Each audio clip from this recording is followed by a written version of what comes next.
esta parte para que lo vuelvan a recordar, que fue la parte final del taller del otro día. Si bien grabamos cómo se agrega la máquina virtual, voy a grabar nuevamente cómo se agrega un router. Por eso eliminé mi router, lo voy a hacer de cero. Ya. Yo creo que el tema de las máquinas virtuales estamos más claros, ¿cierto? No hay problema con eso. ¿Ya? Las máquinas virtuales, ahora el GNS3 se apodera de ellas, por lo tanto yo de VirtualBox no lo necesito. O VMware tampoco lo voy a ocupar más. ¿Para qué lo ocuparía nuevamente si tengo que hacer una nueva máquina virtual para agregarle a la topología? ¿Ya? Un detalle importante a considerar es que, por ejemplo, cuando usted esté haciendo una topología más adelante, las máquinas son independientes. Es decir, yo no puedo tomar ese CentOS Server y volver a arrastrarlo. No sé si me entienden. En Packet 13 yo podía tomar un servidor y arrastrarlo varias veces, ¿cierto?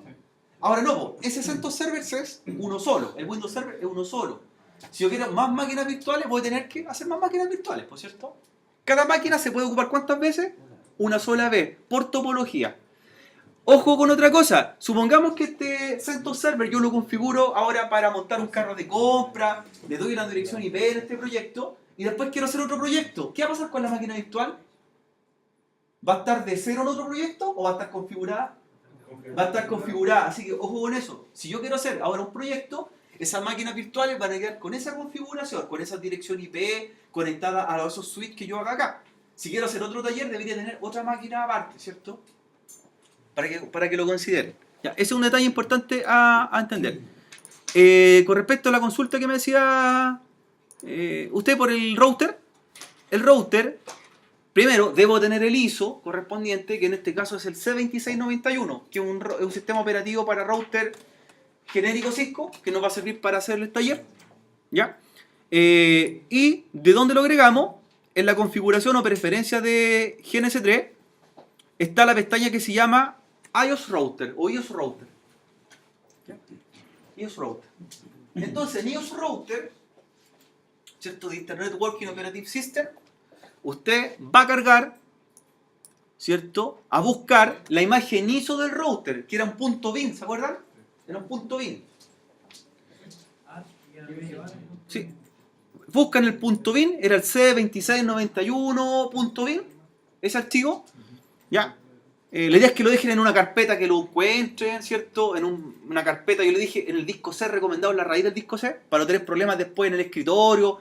Porque si yo me llevo un proyecto de GNS3 y lo quiero llevar a otro PC, tiene que tener la misma ruta.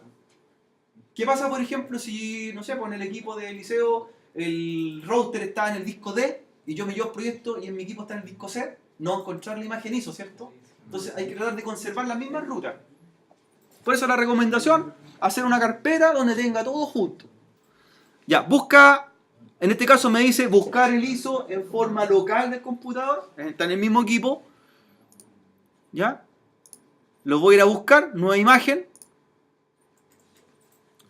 Bueno, en este caso yo tengo una carpeta con varios ISO para otros talleres que tengo, pero el que vamos a ocupar nosotros, o el que pasé, es el que se llama, ahí está, C2691.bin. Los otros son para firewall o para otros talleres que tengo para, más que nada para el área de CCNA 2, 3 y 4, así que no los vamos a trabajar acá.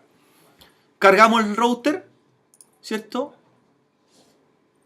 Me pregunta si quiero hacer una copia de la imagen ISO. Es importante que le hagan una copia.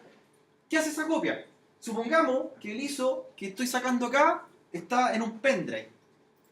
¿Qué pasa si después no está el pendrive? Y levanto el router. ¿Cierto? No encuentra el disco de inicio. Entonces, lo que hace esto es hacer una copia en una carpeta propia del GNS3. Es una carpeta por defecto. Entonces ya tengo la copia guardada. ¿Ya? Le digo que sí, me hago una copia. ¿Ya? Y ahí me dice la ruta por defecto donde la va a guardar. GNS3, imagen, iOS, ¿cierto? Etcétera. En el caso de que estén trabajando con Windows, la carpeta va a ser muy similar a la ruta. User, GNS3, ¿cierto? iOS. En este caso está en macOS y también es casi igual. Y los que estén trabajando en Linux, pues esto se puede trabajar en Linux también crea una carpeta en el Home, ¿cierto? Directorio Home. Home, nombre de usuario, GNS3, proyecto. ¿Ya? Ya. Tengo la imagen cargada. Y ahora nosotros vamos a configurar los parámetros mínimos del router. Recuerden que este router es igual que una máquina virtual, por lo tanto va a ocupar el hardware físico del PC, va a ocupar RAM, ¿qué más va a ocupar? Va a compartir procesador, va a compartir disco duro, tarjetas de red, etc. Recuerden que aquí yo entre más router levanto, más lenta se pone mi equipo anfitrión, ¿cierto? ¿Ya? Entonces, nombre C2691. Si usted quiere le cambia el nombre arriba porque solamente es un descriptivo, ¿ya? No, eso no afecta en la modificación de la configuración. La plataforma la mantenemos, es el hardware o chasis básico de ese router, no hacemos cambio. Si usted quiere cambiar algo, solamente en el nombre, ¿ya? Solamente en el nombre. Siguiente. Cantidad de RAM que va a trabajar. Recuerden que aquí en algún taller vamos a tener 2 o 3 routers y ya son 192 de RAM, más 192 más 192. Y eso sumemos que las máquinas virtuales, los servidores. Entonces en algún momento vamos a ocupar este RAM. El parámetro que le entrega es el mínimo para funcionar. Yo no le recomiendo que le den más RAM al router, ¿ya? Si les da ese parámetro, manténganlo. ¿Ya? No hagan modificaciones porque en realidad no le vamos a sacar todo el provecho y tenerle más RAM va a hacer que tenga que a las otras máquinas virtuales bajarle la RAM para que puedan funcionar todas. ¿Ya? Sobre todo en los servidores Windows Server, que es el que más ocupa. Los Linux Server no es tanto. Nosotros los Linux Server con 256 MB era suficiente para levantar un servidor LAN para comercio electrónico. Ya, mantenemos la RAM. Siguiente. Aquí me dice los slots que va a traer ese router. Un router, si hacemos un poco de memoria, recuerden que tiene dos tipos de tarjetas de conectividad. Tiene tarjetas que se conectan a la LAN y tarjetas a la WAN. Las tarjetas LAN son tarjetas o Ethernet, Fast Ethernet o Gigabit Ethernet, ¿se acuerdan? Por tanto, este router dice que trae un slot 0, por tanto el de la izquierda, ¿se acuerdan? Slot 0, slot 1, y trae tarjetas Fast Ethernet. Trae un módulo con 2 tarjetas. Eso va a ir para la red LAN. Perfecto. Si yo quiero este router que tenga más tarjetas Fast Ethernet, debería en el slot 1 agregarle, por ejemplo, ahí, una tarjeta o un módulo Fast Ethernet. No necesitamos más que 2 tarjetas en esta ocasión. Por lo tanto, solamente el slot 0 va a quedar con tarjeta y el slot 1 quedaría con una tapa. Como en Packet Tracer. ¿Ya? Siguiente. Este router necesita tener tarjetas seriales para conectarse a la WAN. Y esas sí que no las trae. ¿Cierto? Las WIC 2T, ¿se acuerdan de ellas? Sí. Las WIC 2T, que era la serial 000, la 001. Entonces, este router, como lo voy a ocupar para redes WAN, necesito agregarle un módulo más. Entonces, en el WIC 0, el módulo 0, le voy a agregar un módulo que tenga 2 tarjetas. Por lo cual sería, ¿cuál? El WIC 2T. El router, entonces, en definitiva, en resumen, quedaría con 2 tarjetas Ethernet y 2 tarjetas seriales. Por lo tanto, va a conectarse hacia la red LAN y hacia la red WAN. Ya. Hasta ahora el único cambio que le hice fue agregarle un módulo más. Siguiente. Esta parte es importante que la hagamos ahora. Si no la hacemos ahora, la podemos hacer después. El Idle PC Finder es una herramienta que trae para evitar algo que dice arriba. Yo les comenté algo que pasa con el GNS3. Si yo el GNS3 no lo dejo predefinido, él lo que va a hacer es ocupar todo el procesador del PC anfitrión y toda la RAM del procesador anfitrión. Independientemente que mi equipo sea un PC Windows, un equipo Mac con 32 GB de RAM, un i7, un i5, va a ocupar todo. ¿Qué resultado va a ocurrir con eso? Se va a caer o a pegar su equipo. Se va a pegar completamente. Entonces lo que va a hacer usted es hacer correr esa herramienta, Idle PC Finder. Lo que hace el Idle PC Finder, analiza el hardware del equipo anfitrión y revisa cuánto es el máximo que podría utilizar el GNS3. En este caso lo va a limitar, lo va a frenar. Va a decir, con GNS3 puedo ocupar hasta el 50% del rendimiento del equipo. Y por lo tanto nunca se va a disparar. ¿Ya? Si nosotros no calibramos, usted basta que levante un router y le va a decir 100% CPU utilizado. Se va a pegar. Tienes que dejarlo, si lo tienes que forzarlo. Hasta que una vez lo haga. ¿Ya?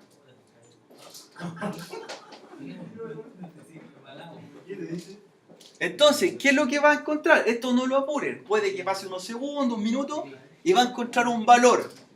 Un valor. Ese valor que lo representa es el valor máximo que puede ocupar el GNS3. Es decir, hasta aquí se frenó. Hasta ahí va a llegar. ¿Ya? Está expresado en valor hexadecimal. ¿Ya? Y de esta forma ya vamos a evitar que el equipo se pegue. Yo les voy a enseñar a hacerlo también en forma manual después de este cálculo. Y termino. Finite. Y ahí me muestra ya un resumen de cómo va a funcionar este router. Si yo miro el resumen, este router va a tener, ¿cierto?, 192 MB de RAM, va a tener slots fast Ethernet y va a tener slots seriales. ¿Ya? Y estaría ok. Entonces ahora ya me aparece el router. Ese router ya está calibrado. Si usted no hizo esta parte, la podemos hacer nuevamente, ¿ya? Pero en forma manual. ¿Cómo calibraría yo el router ahora? Esto no lo tengo que hacer cada vez que inicio un proyecto. Esto ya queda guardado. Basta que lo haga esta vez y queda hecho para siempre en el GNS3. Si no hizo ese paso, cuando estaba instalando el router, ¿ya? Usted lo que va a hacer es lo siguiente. Va a tomar el router, lo va a llevar al escenario, la topología. Si no le aparece esta zona en blanca, ¿qué es lo que había que hacer? Generar ¿qué cosa? Un nuevo proyecto. Hacer un proyecto. Entonces lo que hice acá fue arrastrar el router. ¿Ya? Miren, fíjense en el rendimiento que me va apareciendo acá. 18.4 y 34 MB de RAM. La nada misma. Ya, si no calibramos, inmediatamente esto se va a disparar en rojo, va a decir 100, 100. ¿Ya? ¿Cómo calibraríamos esto en forma manual? Por ejemplo, si no le hizo el cálculo al principio, ¿cierto? Si se pegó o pasó algo. Lo que debo hacer es levantar el router, botón derecho, Start, iniciamos router, ¿ya? Para que aparezca ya el equipo iniciado. Fíjense, ya tenemos un histórico, una topología, ¿cierto? De todos los equipos que van a empezar a aparecer. Ya me levantó el router, empezó a cargar la RAM, ¿cierto? Y ahora hago el cálculo. Botón derecho sobre el mismo router que tiene que estar iniciado, de ahí aparece. ¿Qué sale ahí? Idle PC. Entonces, si no lo hice, le digo auto idle PC. Auto idle PC. De ahí nuevamente hacer el cálculo. Entonces me va a calibrar el GNS3, lo va a limitar. Miren, empieza a dispararse de repente CPU, RAM y debería bajar después. Me bajó 39, 36 MB de RAM. Por lo tanto, el valor que le encuentra siempre es el mejor valor. El mejor promedio. Ya estaría listo. Me marcaba 39%, ahora 19, 18, bajó harto el uso de procesador. Ya está listo. Está listo. ¿Ya? Si yo sigo ocupando este router, no tengo que hacer este proceso. ¿Cuándo lo debería hacer de nuevo? Si agrego un nuevo modelo de router, ¿cierto? Agrego otro modelo, otra serie, ahí lo hago. Esto ya queda listo, queda predefinido. Eso es la calibración. Yo he visto equipos potentes, virtualizando con GNS3 y han omitido este paso o no lo han hecho por desconocimiento. Y yo he visto equipos de 64 GB de RAM pegándose. Profe, ¿por qué no GNS3 no lo hace automático si... Es que GNS3 es un software que está pensado para que tú hagas acciones avanzadas. Y yo tengo que ser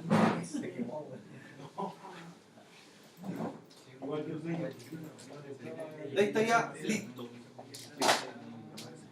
Como en este caso fue solamente a modo de ejemplo, yo ahora lo que haría sería apagar el router y lo eliminaría del proyecto. ¿Ya? Lo elimino del proyecto. Ojo, si usted quiere sacar un elemento del proyecto, debe apagar la máquina. Yo no puedo borrar el router si está iniciado. O no puedo limitar una máquina virtual si está andando. Entonces lo que hago ahora, como la apagué, puedo hacer un delete y lo borro. Ya. Borro definitivamente la máquina de mi proyecto. Siempre y cuando, ¿cierto?, la máquina esté apagada. vamos a generar un primer proyecto en GNS3. La idea es que le den un nombre, taller 1, taller, ¿cierto?, de comercio electrónico, y explicar algunas cosas que vamos a trabajar. Guardar el proyecto entonces, darle un nombre.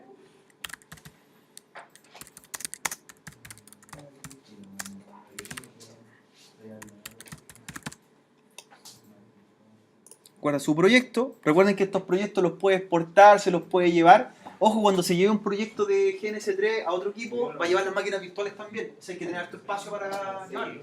Si tenemos un proyecto con 2 routers, con 3 servidores, fácilmente un proyecto podría tener 10 gigas de espacio, ¿cierto? Bueno, bastante grande. ¿Qué es lo que queremos lograr entonces? Con el proyecto de GNS3, para que vamos viendo, con el proyecto de GNS3, hay muchas empresas, ¿cierto?, que prestan servicios hoy día, ¿cierto? Yo les voy a dar, por ejemplo, una Hosting Plus, que es una empresa del mercado que ofrece estos servicios. No quiero mencionar otra, ¿cierto? No es bueno a veces mencionar, y tampoco tengo nada con ellos, sino que es solamente a modo de ejemplo, hay que ser bien neutral, ¿ya? En los cuales los servicios pueden ser de diversos tipos, que nos va a servir a nosotros para comenzar a trabajar en una infraestructura de comercio electrónico. Uno de los servicios que podemos encontrar nosotros en esta empresa del rubro, ¿cierto?, pueden ser primero el servicio de hosting, ¿ya? El servicio de hosting depende de 2 factores. Primero, de la cantidad de herramientas que me va a entregar, y segundo, de las tecnologías que va a utilizar. No es lo mismo un hosting de plataformas Linux con plataformas Windows, ¿cierto? Siempre un hosting Windows va a tener un valor mayor, y eso debido al licenciamiento, ¿ya? Por ejemplo, nosotros lo que estamos preparando es un servicio LAMP, ¿cierto? Linux, Apache, MySQL, PHP, ¿cierto? Pero también podríamos tener un hosting para comercio electrónico que tuviese herramientas Microsoft. ¿Y esto cómo se llamaría ese hosting? Si sabemos que un hosting LAMP sería, ojo, pero WAM, lo único que cambia es que el sistema operativo es Windows. Pero ¿cómo yo tendría una alternativa con herramientas Microsoft? Supongamos que el carro de compra que me está pidiendo un cliente no va a ser hecho en PHP, no va a usar MySQL, no va a usar un motor de base de datos SQL Server, ¿cierto?, sino que va a usar otra herramienta. Supongamos que esta empresa, como algunas que mandan a hacer desarrollo personalizado, quiere ocupar herramientas Microsoft, por ejemplo SP, SQL Server. Entonces, ese servidor de hosting cambiaría. Primero, la W sería de sistema operativo Windows, ¿ya? El motor, ¿cómo se llama el servidor web de Microsoft? El Internet Information Server, ¿cierto? Por tanto, ya sería Windows, la I de Internet Information Server, el motor de base de datos, SQL Server, y el lenguaje ASP. Un servidor que cumpla todas las reglas Microsoft se llama Wizard. Windows, Internet Information Server, SQL Server y A de ASP, ¿cierto? Y el Linux era Linux, Apache, MySQL, PHP.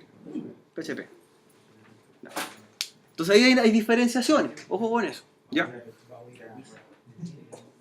Los precios del hosting, ¿cierto?, van a variar de acuerdo a qué cosa, a la necesidad, al almacenamiento, a la cantidad de base de datos que me entreguen y de las tecnologías que estoy utilizando. Si el hosting es Windows, hosting es Linux, ¿ya?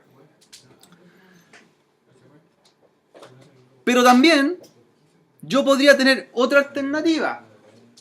¿Cuál sería la desventaja de usar un hosting, ¿cierto?, entre comillas, para no mencionar las ventajas, que son muchas? La desventaja de usar un hosting podría ser que estoy compartiendo espacio con otros usuarios, ¿cierto? En una máquina compartida, con recursos compartidos, donde muchos usuarios están trabajando entre sí. Y donde va a existir un sysadmin, un administrador, que podría tener acceso a mis archivos, ¿cierto? A pesar que yo puedo firmar un contrato de confidencialidad, donde no se vean mis bases de datos, no se vean mis transacciones, pero igual las podría ver, ¿cierto, don Eliseo? ¿Sí? ¿Ya? Entonces yo podría tener otra alternativa, ¿cierto? Porque empezamos por la más barata, hosting. Pero también podría tener otra que se llamaría servidores de tipo VPS, ¿cierto? Virtual ¿Qué más? VPS. Private Server. Que en realidad el VPS es como lo que vamos a hacer nosotros ahora en el taller. Es máquinas virtuales, independientes, que están trabajando en un hardware físico. ¿Ya? ¿De qué depende la cantidad de máquinas virtuales que se levanten? De las capacidades de los servidores o el clúster de máquinas que esté trabajando. La diferencia con el hosting es que puedo tener una plantilla predefinida de herramientas. En cambio, en el VPS me da un poco más de libertad, porque es un sistema operativo en el que yo le configuro cosas, ¿cierto? Esa es la diferencia. O sea, yo quiero un VPS, ¿qué le digo? Arriéndeme una máquina Windows Server 2008 y con eso. Que es una máquina virtual, yo adentro instalo lo que necesito, ¿cierto? Pero si fuera una máquina Microsoft, ¿quién correría con el costo de licencia? Yo, ¿cierto? Un SQL Server, pagar por todo ello. El soporte interno también. Esa es la diferencia.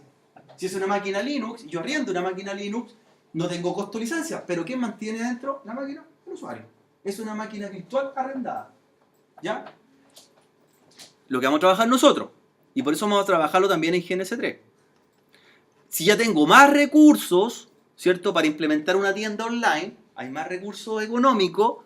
La otra alternativa, ¿qué sería? ¿Un servidor de qué tipo? Dedicado. Y la diferenciación del servidor dedicado es que yo estoy trabajando ¿dónde? Sobre hardware real. En realidad, el servidor no es mío, sino que estoy arrendando el fierro. Pero en realidad, ¿quién tiene que pagar todo? Todo. La instalación, ¿cierto? La administración, el soporte técnico. Simplemente la empresa me está arrendando un hardware. Por eso los precios van cambiando, ¿cierto? Entonces yo también a la medida podría arrendar. Quiero una máquina con estas características, con esta cantidad de discos duros y con este procesador. ¿Qué máquina me ofrece la empresa? Esta. ¿Cuánto vale mensual? Esa tarifa. Entonces hay cambio. ¿Ya? Hay una alternativa que hay algunas empresas que la trabajan, aquí no se menciona, que se llama el hosting. Que les comenté una vez, el hosting. ¿Han escuchado hablar del hosting? ¿Cuál es la diferencia del hosting y del servidor dedicado y del servidor virtual? Que el servidor es físico, pero es propio. Exactamente. Yo llevo mi servidor a las dependencias de la empresa, ¿cierto? Y la empresa me suministra el lugar físico para instalarlo, o sea, el rack. Me presta el rack, me presta un enlace dedicado, ¿cierto? De salida a internet y me presta energía redundante con un UPS. Es decir, estoy poniendo en un rack, en una vitrina mi equipo, pero yo soy el encargado de mantenerlo. Solamente estoy pagando el arriendo mensual por tenerlo ahí. Recuerden que un servidor es bastante caro en el mantenimiento. La energía eléctrica de una fuente de poder de 1000 watts o 1500 watts, ¿cierto? Si la sumamos por 2, ya son 3000 watts de energía gastada las 24 horas del día. Si eso lo sumamos, fácilmente podría tener un consumo eléctrico de 250.000 pesos un servidor encendido todo el día. En electricidad. Más requerimos un enlace dedicado a internet. Que un enlace dedicado puede tener un costo de 250.000 pesos aproximadamente o superior. Ya llevamos 450.000 pesos. Ya eso tenemos que sumar una dirección IP pública y estática. Que el costo también tiene un arrendamiento, podría ser 200.000 pesos más. O sea, estamos hablando que con 700.000 pesos sería el costo mensual de mantener un servidor. Entonces, pagar 700.000 pesos por yo tener mi infraestructura, ojo, y no lo voy a tener en el suelo. No lo voy a tener en la pieza del aseo, ¿cierto? Necesito un data center para eso, ¿cierto? O un NOC, un centro de datos, donde debe haber un espacio físico, con temperatura adecuada, con 17 grados de temperatura, con vigilancia a las 24 horas del día, ¿cierto? Por lo tanto, debo hacer una inversión grande. A diferencia que el housing, yo pago un arriendo, ¿cierto? Como un estacionamiento, entre comillas, de un auto mensual, en el cual me va a costar 40.000 o 50.000 pesos mensuales, me van a cobrar, y mi equipo está seguro ahí. Eso sí, ante cualquier falla o modificación, el encargado debo ser yo. Entonces, hay varias alternativas para trabajar. Escalablemente sería hosting, luego pasaríamos a ciertos servidores virtualizados, luego a servidores dedicados y finalmente el servidor propio, ¿cierto? Y la rama más alta sería tener un propio data center, que eso es bastante caro, ¿cierto? Tener hoy día un data center. Porque los data centers tienen que cumplir ciertas normas o reglas para que sean certificados y clasificados a nivel mundial. Las normas tier, comenzando por la tier 1 hasta la tier 4. Siendo la tier 1, 5 data centers del planeta que cumplen esas reglas, que son Amazon, Google, Facebook, Microsoft y Cisco. ¿Ya? Y el resto pasan a ser tipo tier 2. ¿Cierto? ¿Y cómo yo podría clasificar un data center de esas características? Por la cantidad de tiempo uptime que tiene en el año. Hay una tabla, si ustedes la pueden buscar después, de clasificación de data center, y dice, por ejemplo, que un data center no podría tener más de una falla de 20 segundos, perdón, de 2 minutos al año. No puede fallar más de 2 minutos, en sumado, todos los segundos al año. Si mi data center falla más de 2 minutos o está abajo, ya pasa a ser tier 2. Por eso los data centers, o el hosting, o VPS, lo que está arriendo en Amazon es tan caro. Porque Amazon es uno de los data centers más estables del planeta. ¿Ya? Pero ¿cuánto vale el arriendo mensual? De un VPS, de un hosting, perdón, de un hosting, de un servidor dedicado. Bastante más grande que la cifra que estábamos mostrando ahí, ¿cierto? Pero ¿qué estabilidad me da? 100% de seguridad que funciona. ¿Ya? Por no nombrar empresa Don Eliseo, ¿cierto? No queremos nombrar marcas así, no podemos. No, mejor no nombrar, no puedo. Lo que pasa es que sería poco ético nombrar, ¿cierto? Y conocemos a esta gente, vamos siempre para allá, así que no puedo. Ya. Chicos, entonces, para nuestro proyecto, vamos a hacer un servidor ¿de qué tipo? VPS. VPS es lo que vamos a hacer nosotros, ¿cierto? En esta empresa de hosting. Esta topología, así como en Package Tracer nosotros la nombramos, la editamos, le poníamos texto, aquí también se puede en GNS3. Hay un editor, que es una especie de libreta donde usted puede, ¿cierto?, tomar y escribir texto para ir modificando o documentando su topología. Hay taller 1, comercio electrónico, servicio VPS. Esto vamos a simularlo. Y va guardando su proyecto.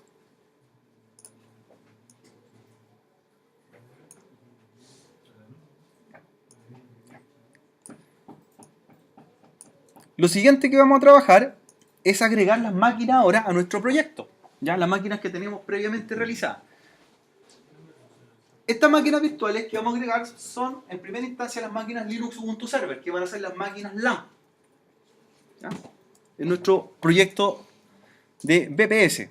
Entonces, usted va a tomar las máquinas. Recuerden que el programa VirtualBox tiene que estar apagado y cerrado. Y en el caso de VMware también apagado y cerrado, solamente el GNS3. Y toma las máquinas, ¿cierto?, Ubuntu Server. Puede tomar las dos en este proyecto. Y las ponemos uno por cada lado.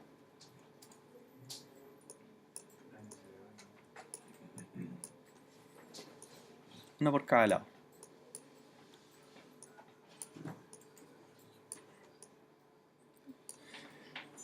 Por otro sector, vamos a agregar el Windows Server. Windows Server 2008 que teníamos también instalado. Entonces los dos Linux Server, el Windows Server por otro lado.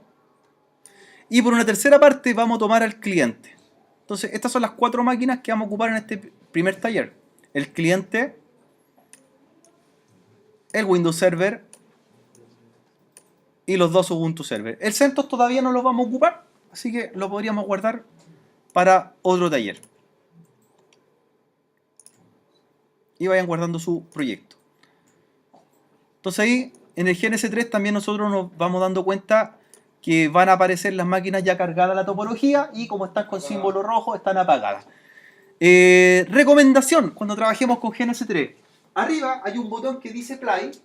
Hay que tener cuidado con ese botón. Si yo lo arranco, el botón play va a levantar todo lo que está en la topología al mismo tiempo. ¿Y qué podría pasar? Se podría pegar. Se podría pegar. Entonces, yo recomiendo cuando estemos trabajando, levanten de una en una. Un servidor, el otro, ¿cierto? El DNS que va a ser más adelante ya, el cliente, los routers. De uno en uno. No lo hagan de una vez, ¿ya? Se podría colgar nuestro PC anfitrión. En esta topología, ¿cierto? Vamos a aplicar también algunas cosas de redes de datos o de infraestructura, por lo tanto vamos a ocupar algunos switches, los que se llaman Ethernet Switch, y los vamos a ir agregando a la topología. Ya. Lo toma, le da OK, y este primer switch va a estar asociado a los servidores LAN que van a estar por acá. El otro Ethernet switch lo va a aplicar usted al servidor Windows Server, por este lado. Y el tercer switch lo va a poner lo más cerca posible del cliente. Entonces ya me está diciendo que voy a tener ¿cuántas redes LAN? ¿Cuántas redes LAN? Van a ver. 3 redes LAN, ¿cierto? 3 switches. La idea de esto es que nosotros vamos a trabajar en forma separada cada uno de nuestros elementos. Los servidores LAN van a estar en una ubicación física, el servidor DNS en otro lugar y el cliente va a estar en otro lugar. ¿Cómo funciona un servicio VPS, cierto? Distribuido. ¿Qué más vamos a agregar en la topología? Si se fijan, los switches ya están encendidos por defecto. ¿Se fijaron? No hay que hacer nada, se activan. Vamos a agregar los routers también a esta topología. Entonces, vamos a tomar un C2691, lo vamos a poner acá, R1 cerca de switch 1, R2 cerca de switch 2 y R3 cerca de switch 3. Por lo tanto, voy a formar una red WAN completa en la cual va a generar una especie de anillo con 3 redes LAN. Entonces nuestra topología va a contener 2 servidores Linux, 3 routers, 3 switch, un cliente y un servidor Windows Server. Bien.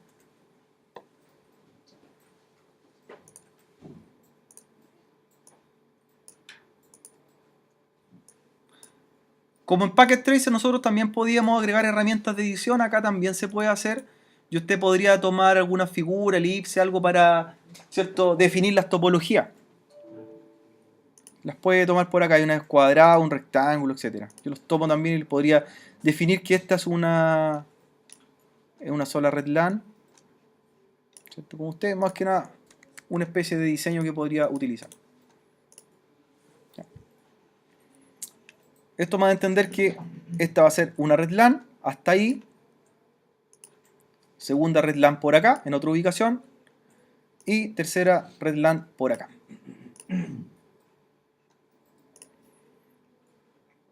¿Bien hasta ahí? ¿Sí? Siempre guardando el proyecto. Paso siguiente. Lo que vamos a hacer es tomar las máquinas virtuales, botón derecho, sin iniciarlas. Tomar cada una de las máquinas virtuales. ¿Ya? Pincha configurar.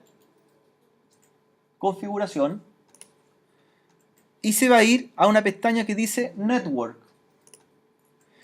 ¿Ya? Y se van a fijar que hay una pestaña que no viene habilitada, un check. Ese check, lo que va a hacer usted dice permitir que el GNS3 sea el adaptador que maneje a ese equipo. Y no el de VirtualBox. Entonces lo que va a hacer en todas las máquinas, agregar esa etiqueta. ¿Ya? Para que el GNS3 sea el que administre la tarjeta del equipo. Entonces voy uno en uno a aplicar y OK. En todas las máquinas. Network. Todas las máquinas con sistemas operativos, servidores o clientes. ¿Ya?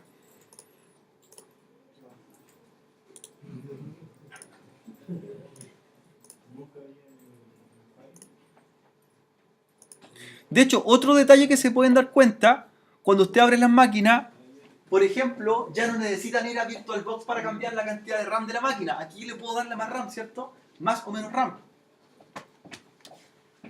En otro caso, si quisiera agregarle otra interfaz, por ejemplo, otra tarjeta de red, aquí la podría elegir también.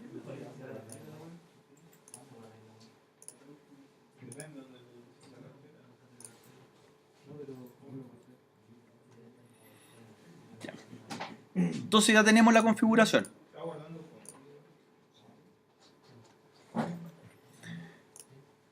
Siguiente paso, al que no hemos llegado ahora. Recuerden que ahora vamos a agregar direccionamiento IP. Direccionamiento IP. Vamos a definir la dirección IP en las topologías para que después configuremos. El sector de los servidores Linux por acá, voy a ampliar un poco la pantalla para que pueda caer toda la configuración, va a ser el siguiente. En la primera red que tenemos por acá, vamos a ocupar la red, vamos a trabajar con IPv4, la red 192.168.0.0, máscara 24. Por lo tanto, cualquier dispositivo que pertenezca a esta red tiene que estar en el mismo segmento. La primera IP que vamos a asignar, la punto 1 de esa red, va a ser ¿para quién? La dirección del gateway. ¿Y cuál sería esa dirección IP? 01 máscara 24. Ya, la punto 1. La segunda IP de esa red va a ser para ese servidor. Y la tercera IP de esa red para ese servidor. Por lo tanto, va a ser la red 192.168.0.0. La IP va a ser la punto 1, la punto 2 y la punto 3 de esa red.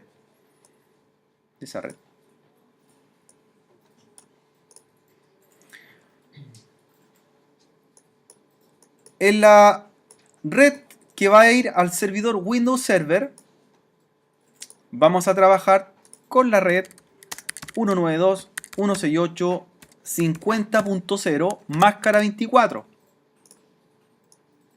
Máscara 24. En la cual vamos a asignar la primera IP disponible para el router, para el gateway. Y la segunda IP de esa red para el servidor Windows Server, que es el único servidor que va a tener un nombre especial en referencia al resto. ¿Cómo se llama esa máquina? NS1, ¿cierto? La NS1. NS1, NS2, NS3. ¿Ya? Y por último, en la red que va a dirigir o va a asociarse al cliente, vamos a trabajar con la red 192.168.100.0 máscara 24. ¿Qué clase de red estamos trabajando? ¿A, B o C? Clase C. Por defecto, ¿cierto? ¿Con clase o sin clase? ¿Se acuerdan o no? Los que participaron en el Rider. Direccionamiento IP con clase. ¿Cuál es el direccionamiento IP con clase? Cuando estamos usando la IP que pertenecen a la misma red y la misma máscara. Clase C, máscara 24. Sin clase, cuando se usan subredes, ¿cierto? Con máscara distinta a la máscara original. Una máscara 27, una máscara 15, es decir, una sin clase. ¿Ya? Subnetting, VLSM y superred. Entonces tenemos las redes LAN ya configuradas. La punto 1 va a ser para este router. Y la punto 2 va a ser para el de acá. Para el cliente. Nos vamos a dar cuenta de algo. Los routers necesitan estar conectados entre sí. Por lo tanto, yo necesito crear una red entre router 1 y router 2. Necesito entre router 2 y router 3. Y también necesito entre router 1 y router 3. Por lo tanto, aquí van a aparecer redes WAN. ¿Cuántas redes WAN voy a tener en esta topología? ¿Y cuántas redes LAN? 3 redes LAN. ¿Y cuántas WAN? 3 también, ¿cierto? Las redes WAN son las redes entre los routers. Entonces, entre router 1 y router 2, vamos a ocupar una red que va a ser la red 8.0.0.0 máscara 30. ¿Qué tenemos aquí? ¿Una red de qué tipo? ¿Clase A, B o C? La 8.0.0.0 máscara 30. Es clase A y la máscara 30 no corresponde, porque si fuera por defecto sería una máscara 8. Por lo tanto tenemos enrutamiento o direccionamiento sin clase. ¿Ya? ¿Cuántas IPs disponibles tenemos ahí? Si es máscara 30. 2 IP. 2 IP. Por lo tanto, la punto 1, la 8001 va a ser para esa tarjeta y la 8002 va a ser para esa tarjeta. ¿Qué van a ser las tarjetas seriales? Entre router 1 y router 2, la red 800 máscara 30. La ponemos ahí al medio para diferenciarla. Entre router 2 y router 3, también vamos a tener una red WAN y va a ser la red 9.000 máscara 30. Máscara 30. En la cual vamos a tener dos direcciones IP. La .1, la 9001 y la 9002. Y esas van a hacer referencia entre sí.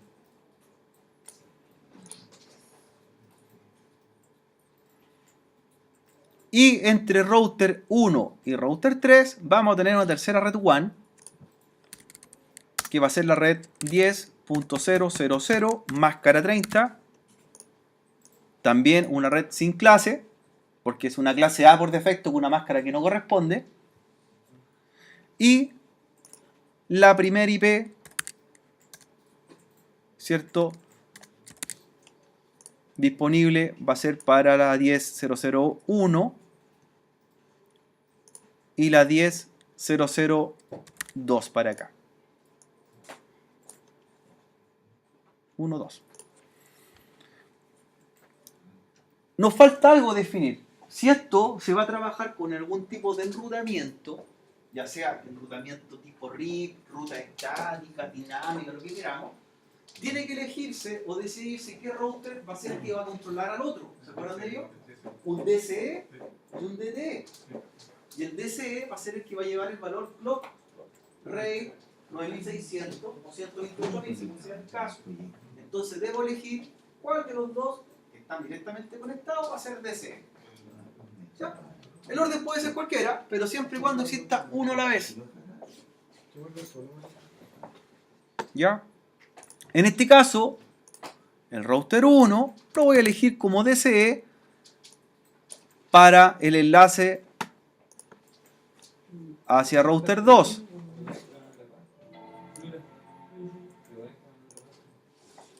Y el router 2 va a ser el DTE. DC, DTE.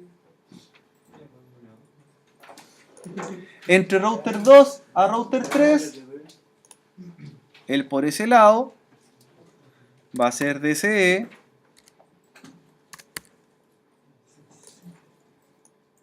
Y router 3 va a ser el equipo DTE. ¿Qué significaba DCE? ¿Qué significaba DTE? ¿Se acuerdan de la sigla?